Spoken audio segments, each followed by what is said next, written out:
We are in a highly politicized society right now, right? Ain't no way around it. A lot of opinions floating around, a lot of falsehoods and stuff like that. But one of the arguments that I hear all the time that aggravates me to no end, I hear from black people and white people when they go to talking about, why black people don't vote Republican. Republicans are the party that freedom. Republicans are the party of Lincoln. You should rock with them because they were, the KKK was started by the Democrats, which is all true. But there's so much stuff in there that gets left out of that conversation. I'm going to try to briefly run through it off of memory. Fact check me. Just go. It's out there. Go Google it, to make sure I know what I'm talking about. But I'm going to briefly run through it. Back before the Civil War, there were two political parties. There was the Whigs and there was the Democrats, right? So the Whigs were mostly in the North, and the Whigs were made up of a lot of intellectuals, right? And the intellectuals were really heavy on being abolitionists. The other side of the Whigs was like, screw that, keep them Negroes in chains. And then the more intellectual, like, no, this is not right. This is immoral. All right. So the Whigs couldn't come to an agreement, and the Whigs end up breaking up. So the Whigs broke up. The pro slave Whigs end up being absorbed by the Democrats in the South, and the ones that were left over from the Whigs, they created the Republican Party. All right.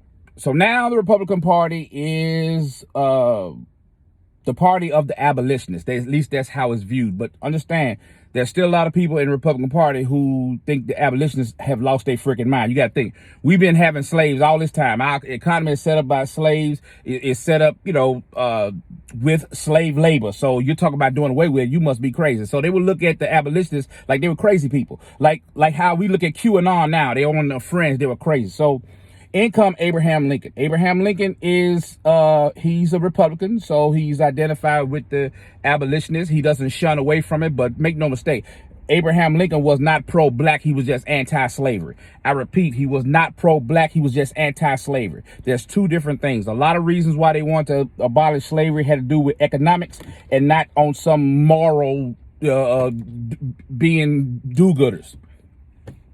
So, all right. So you got to understand, if you're a slave at that time, who you rocking with? Black folks going to rock with who rocking with them.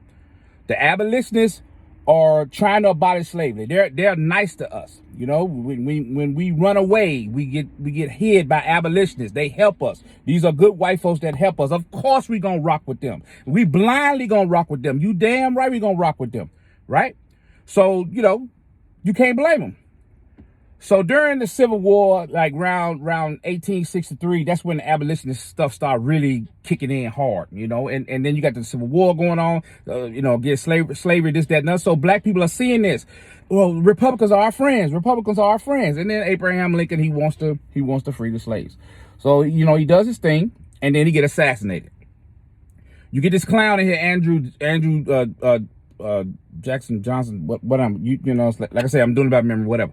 So the dude who came after Lincoln was his vice president back then. When you got elected to office, if you was a Republican president, you have a Democratic vice president. So this guy. Now, understand, this guy was nothing. He was nothing. He came from Tennessee. His family didn't have much. He wasn't one of them rich oligarchs from the South, and he resented it. He resented a lot of the oligarchs in the South. So he kind of he wanted their favor. So he wanted them to kiss the ring. So now the Civil War is over with, and pretty much the South is in shambles. You've ripped everything from them. You're occupying their area with Union soldiers. Make sure that they do right. And you've stolen everything from them. You took everything from them. So, okay. So, but now you're starting to politic. You're starting to lobby, and people coming around. Hey, man, the white plantation owners from the South coming up. Hey, we're not that bad. Hey, we're good people. Can you loosen up some of the stuff? You're killing us down there. We can't do anything. Now, black people are thriving. This is during Reconstruction. Black people are thriving, right? You got people that are in the Senate. You got black people are thriving during Reconstruction. That whole myth, the 40 acres in the mule we were promised, they're going to give it to us. Oh, my God. The Republicans are the best thing since sliced bread. They helping us out. Now, a funny thing happened during the Civil War.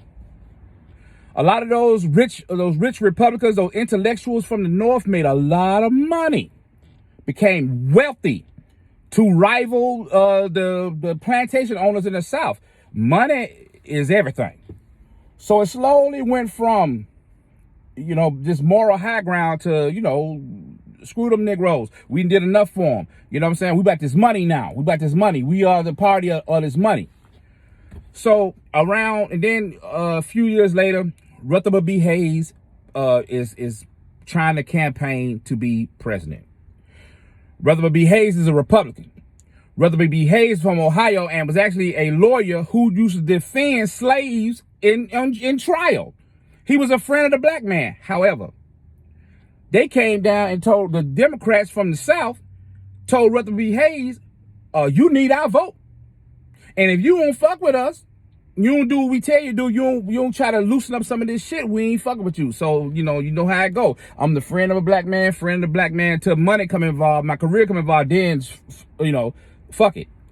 Message. So that's what happened. So in return for putting him in office, he pulled the Union soldiers out of the South. The Union soldiers were there to protect black people. Okay, he pulled them out of the South. So now, in come the Jim Crows. The black codes had already started, but in come Jim Crow. They just was rolling back the clock. It was brutal in the South. They were brutalizing blacks. It was horrible. This went on. From that time, the 1870s all the way up to the 1920s. We have to go. Woodrow Wilson, bitch ass, was in office. One of the most racist presidents we ever had in history. Do your research. So then the Republicans are the dominant force all the way up to the 20s. And then the Depression happened. Boom. America's underwater. We screwed up. And, shit rolls down here. You're going to blame whoever in power. The Republicans are in power, so they get blamed for this. We got to fix this. In comes FDR with the New Deal. FDR's a Democrat, but he has to come in with all these social programs, all these stuff to try to get this economy back moving and uplift the citizens. Welfare programs, basically. All right. Republicans don't like this. They don't like this at all. They do not. You gotta remember, at this time, they the money. They the money. The intellectuals, they the money. They with the small government. They don't like all this shit, these handouts. They don't like this shit. Now, a funny thing is happening. When you start giving all these programs, social programs, it's inevitable. Some of that shit gotta trickle down to black folks. It has to. The poorest of the poor. We up under the poorest of the poor whites, but it has to trickle to us. So, slowly but surely, you got to think people have long memories. A lot of people are still alive then from slavery. They still remember. Republicans are our friends. They, even though all the shit they being fed, Republicans are our friends. So black people still rocking with Republicans. But it slowly started changing because of all these social programs. So now, from the Depression all the way up to the 60s, between that time, you might have one Republican president. I think it was Eisenhower or some shit like that. So Democrats are constantly, you got the war, you got all this stuff is happening, and people are embracing these programs, these social programs, big government. Government's getting bigger. The fucking Republicans are resenting it. They're resenting it, but the Democrats are in power. So, and it's helping people, and they ain't targeting black people. They don't give a damn, but some of that shit is trickling down. And even, I think FDR, the Head Start program, it was some program that was actually literally helping black people. So minds started to shift. Fast forward to Lyndon B. Johnson. Lyndon B. Johnson signed the Civil Rights Act. That's when all hell broke loose. The southern states, the southern Democrats was like, you have lost your freaking mind, and they jumped ship and went to the Republican side. All them white Democrats went over there, and all the black people like, oh my God, these are our saviors. Remember I said black folks fuck with people who fuck with them. Democrats have given us Civil Rights Act. Oh, glory be. And then they went over there. That's how that shit changed. So stop letting people tell you some stupid stuff. Republicans now, not the Republicans then. Republicans now don't give a fuck about the small guy, and that includes black people. They don't care. They don't care.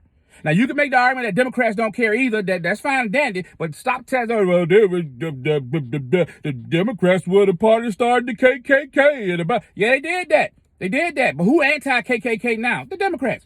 Who is pro-KKK? The Republicans. The KKK endorses the Republicans. So miss me with that dumbass argument. But hey, Do your research.